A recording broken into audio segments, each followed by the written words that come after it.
바야흐로 AESA 레이더 시대가 활짝 열리고 있다.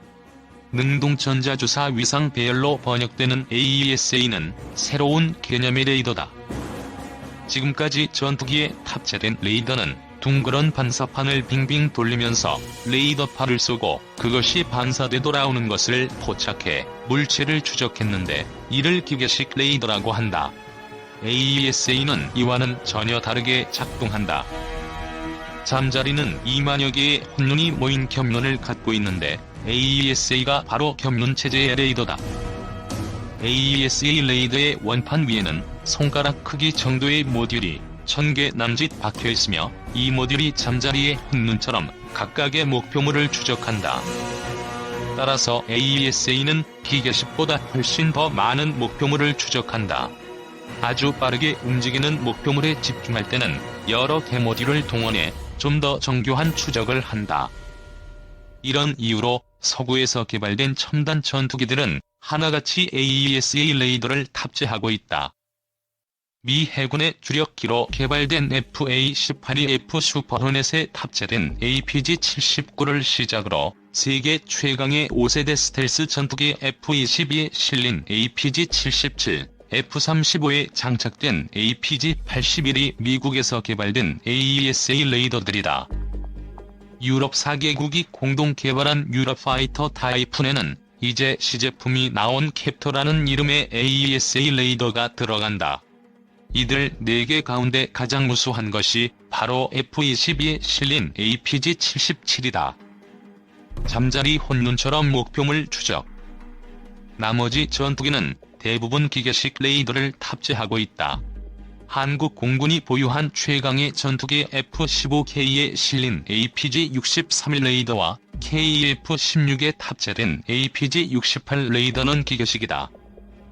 프랑스가 개발한 라팔의 RB2도 아직은 완전한 AESA 레이더로 판정받지 못했다.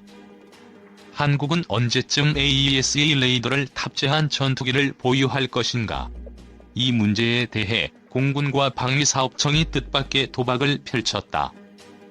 T-50을 토대로 만들려고 하는 공격기 FA-50에 AESA 레이더를 탑재하겠다고 한 것. 그러나 이 도박은 성공 가능성이 낮아 관계자들을 안타깝게 하고 있다. 셀릭스사가 제작하기로 한 빕센-501 레이더. 셀릭스사는 빕센-501을 소개하는 브로셔에 FA-50 공격기 사진을 함께 싣는 센스를 발휘했다. F-35 전투기에 탑재된 AESA 레이더 모형. 둥근 원판 위에 1200여 개의 모듈이 박혀있다. 2005년 한국이 T-50 고등훈련기 개발을 완료하고 양산 1호기를 출고한 것은 잘 알려진 사실이다. 전투기 조종사 후보생들은 둔마인 기본 훈련기 KT-1으로 기본 조종수를 익히고 준마인 T-50으로 전투기급 조종수를 이끈다.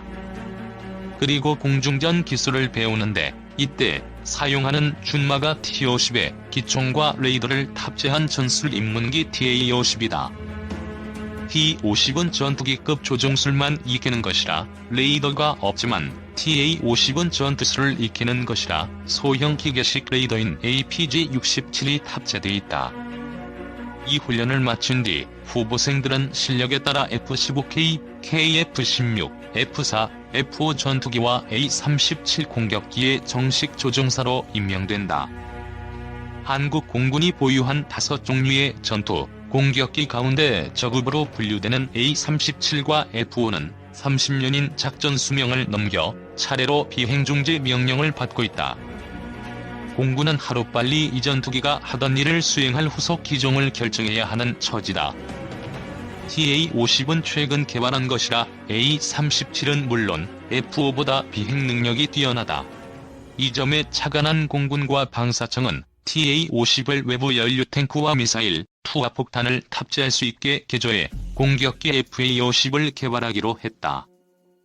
그리고 FA-50의 성능을 강화하기 위해 AESA 레이더를 탑재한다는 결정을 내렸다.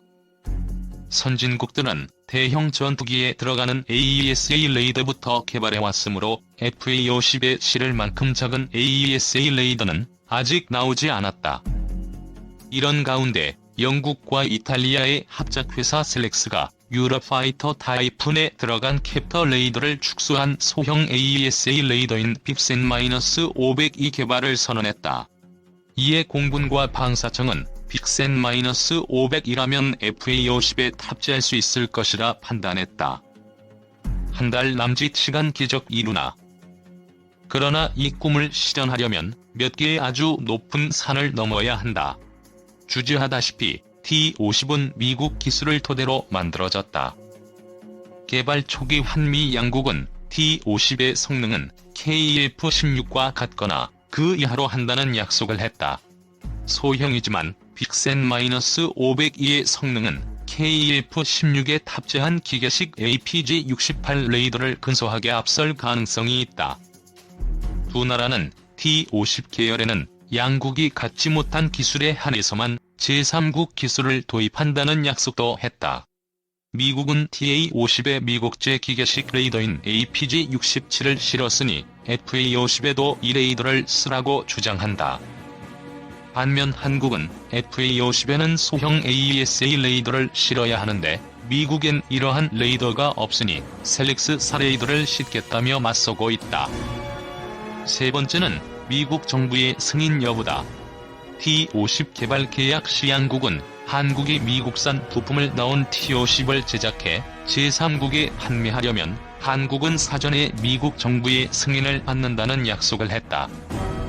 그런데 FA-50 사업은 미국산 부품에 유럽제 부품을 결합해 한국에서 사용할 공격기를 만들겠다는 것이니 이 약속과는 배치되는 측면이 있다. 지난해 12월 FA-50 사업의 추진을 결정한 공군과 방사청은 미국 정부에 셀렉스사 레이더 사용에 동의해달라고 요청했다. 전례 없는 요청을 받은 미국은 고민을 거듭하다 이런 문제에 대해서는 처리 기준이 마련돼 있지 않다며 서류를 반려했다. 교묘한 수사로 거부 뜻을 밝힌 것. 미 정부의 승인 없이 셀렉스사 레이더 탑재를 결정하면 한국은 미국으로부터 T-50 제작 자체가 불가능할 정도로 강력한 제재를 받을 수 있다. 이미 A-37과 F-5는 비행 중지에 들어가 공군과 방사청은 8월 60대의 FA-50을 개발 양산하는 사업을 시작해야 할 처지다. 공군과 방사청이 미국을 설득하고 셀렉스사가 AESA 레이더 개발에 성공한다면 한국은 가장 강력한 소형 전투기를 생산하는 나라가 될 것이다. 한 달 남짓한 시간 안에 공군과 방사청은 과연 기적을 이뤄낼 수 있을 것인가? 이 노력이 실패하면 그 책임을 묻는 후유증이 만만찮을 것 같다. LIG Nex1 AESA 레이더 시험 개발 IAI 사업 본격 착수 350억 규모 계약. 국방과학연구소가 주관하고 LIG Nex1이 핵심 기술 개발 시제업체로 참여하는 AESA 시험 개발 IAI 사업이 본격 착수된다.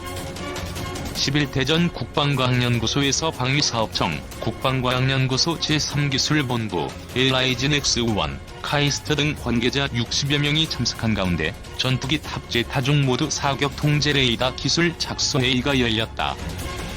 AESA 시험 개발 IAI는 국방과학연구소 주관하에 전투기 탑재 다중 모드 사격 통제 레이더 기술을 개발하는 사업으로 LIG Nex1이 올해 6월 우선 협상 대상 업체로 선정된 데 이어 지난 1일 국방과학연구소와 350억 원 규모의 계약을 체결했다. 2014년 LIG Nex1이 수주에 성공해 현재까지 수행 중인 항공기 탑재 능동 이상 배열 레이더 기술 사업이 AESA 레이더 HW 개발 사업이었다면 이번 AESA 시험 개발 IAI 사업은 SW 개발을 위주로 하는 AESA 레이더 연계 사업이다. LIG Nex1은 국방과학연구소와 함께 2006년 AESA 레이더 응용 연구를 시작으로 AESA 시험 개발 I까지 10여 년이 넘는 기간 동안 능동 이상 배열 레이더 분야 핵심 기술 개발에 앞장서 왔다. 이 밖에도 LIG Nex1은 TA-50 탑재 레이더 기술 도입 생산, 국방과학연구소 주관의 항공기용 SAR 체계 개발 수행 등 항공기용 레이더 개발 생산, 경험과 국내 최초 AESA 레이더인 울산 I급 탐색 레이더와 2018년 전력과를 앞둔 대포병 탐지 레이더 II를 비롯한 6건의 AESA 레이더 체계 개발을 수행한 바 있는 감시 정찰 분야를 선도하고 있다. 한편 LIG 넥스1은 AESA 레이더 관련 핵심 기술 역량과 경험을 기반으로 국내 항공기용 레이더에 대한 지속적인 기술력 향상은 물론 향후 다양한 플랫폼에 적용 가능한 고성능 AESA 레이더에 대한 국내 시장 확대 및 해외 수출 기반 확보에도 박차를 가할 계획을 갖고 있다. 잠자리 눈을 닮은 한국형 AESA 레이더, 동시에 20개 표적을 잡는다. 주먹질만 잘 한다고 유능한 전사가 되는 것은 아니다. 돌주먹을 갖고 있어도 장님이라면 링에 오를 수 없다. 전투기도 마찬가지다.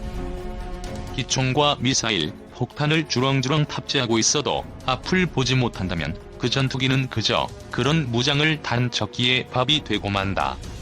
훌륭한 전투기는 좋은 무장과 함께 적을 먼저 찾아내는 슈퍼아이도 갖고 있어야 한다. 슈퍼아이는 성능 좋은 레이더를 뜻한다. 전투기의 심장인 엔진은 자동차에서 쓰는 것과 같은 왕복 엔진에서 시작됐다가 터보프롭을 거쳐 지금은 제트 엔진으로 발전했다. 전투기의 눈도 진화해왔다. 레이더 분야에서 가장 기념비적인 것은 AESA 레이더의 출현이다. AESA 이전에는 MSA 레이더가 있었다. 능동 위상 배열 레이더로 번역되는 AESA 레이더를 이해하려면 MSA부터 알아야 한다. 아니, 동물의 눈원리를 살펴보는 것이 좋은 방법이 된다. 사람은 왼쪽과 오른쪽 눈 2개로 물체를 본다. 2개의 눈으로 보기에 피사체와의 거리를 짐작하는 원근감을 갖는다. 고도와 높이, 방향을 한꺼번에 인식한다. 그러나 눈이 2개뿐이 때문에 속도가 빠른 것은 보지 못한다. 동시에 여러 개를 보지도 못한다. 눈동자를 굴려 따라가거나 고개를 돌려 바라보는 것보다 빨리 움직이는 물체가 있으면 순간적인 인지만 하고 놓쳐버린다. 뭔가가 번득하고 지나갔다고만 하는 것이다. 이러한 눈을 가진 동물은 날쌔게 움직이는 먹이를 잡지 못한다. 여름철 풀벌레를 보자. 작고 작은 몸이지만 뛰고 나는 것이 매우 빠르다. 눈 깜짝할 사이에 우리 눈앞에서 사라져버린다. 이 풀벌레를 잡는 것이 잠자리다. 잠자리는 어떤 능력이 있기에 순간 이동을 하는 풀벌레를 포획하는 것일까? 비밀은 눈에 있다. 사람 눈은 한 개 눈동자만 있지만 잠자리의 눈에는 아주 많은 눈동자가 몰려 있다. 사람의 눈은 혼눈이지만 잠자리의 겹눈이다. 겹눈은 벌집처럼 생겼다. 벌집에는 육각형 모양의 구멍이 숭숭 뚫려 있고 구멍마다 벌이 들어가 꿀을 층여놓는다. 비유해서 말하면 육각형 벌집 구멍마다 눈동자가 있는 것이 겹눈이다. 잠자리의 한쪽 겹눈에는 3만 개의 눈동자가 달려있다. 따라서 A눈 앞으로 지나가버린 물체를 B눈, C눈, D눈으로 따라가며 볼 수 있다. 동시에 여러 물체를 볼 수도 있다. 그런 겹눈을 양쪽에 달고 있으니 잠자리는 고도와 거리 방위를 정확히 알아 날아가는 벌레도 잡아버린다. ADD와 LIG 넥스1이 개발하고 있는 KFX용 AESA 레이더. 둥근 원판에 꽂혀있는 것이 작은 인테나인 TR 모듈이다. MSA 레이더가 사람 눈과 비슷하다. 사람은 눈동자를 왼쪽에서 오른쪽으로 굴리거나 고개를 왼쪽에서 오른쪽으로 돌리는 방법으로 주변 상황을 파악한다. MSA 레이더가 그와 같다. 안테나를 빙글빙글 돌려 사방을 살펴보는 것이다. MSA 레이더는 TV에서 많이 봤던 그 레이더다. MSA 레이더는 전방위로 전파를 쏜다. 그리고 안테나를 360도 돌려가며 돌아온 반사파를 잡는다. 앞에 뭔가가 있다면 반사파가 돌아올 것이니 그것을 돌아가는 안테나로 잡아 앞에 무엇이 있는지 파악한다. 그러나 안테나가 반대로 돌아갔을 때는 아무것도 파악하지 못한다. 원체 빠른 속도로 날아가는 물체가 있다면 MSA 레이더로는 먼저 발견한 것과 다음 안테나 회전에서 발견한 것이 같은 물체라는 것을 판단하기 어렵다. 레이더 운용자는 다른 물체로 판단하는 것이다. 그리고 레이더 탐지 범위를 벗어나면 그것마저도 하지 못하게 된다.